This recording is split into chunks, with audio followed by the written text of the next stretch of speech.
Hello everyone and welcome back to another video from Wake&Tech.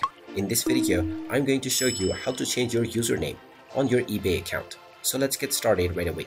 First of all, open up your web browser and then in the address bar type in ebay.com and press enter. You will now be taken into the official website for eBay. If you're not logged into your account already, you will see the sign in button at the top left corner, which you can click on and then proceed forward with your credentials.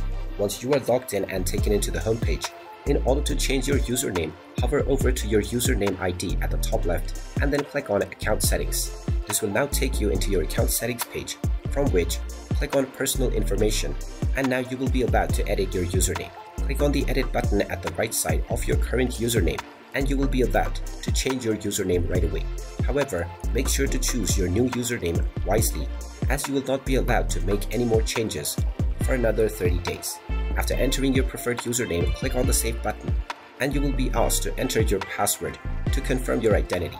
Type in your password or click on Text me a code to authenticate using a login code, and once you proceed with your verification of identity, your username will be changed within your eBay account right away. And now you will need to wait for another 30 days in order to make any more changes. And there you have it. That is how easy it is to change your username on eBay. If you find this video helpful, make sure you hit that like button and subscribe to our channel if you haven't done so already. Also ring that notification bell to never miss another update from us. Thank you for watching and I will see you again in the next video.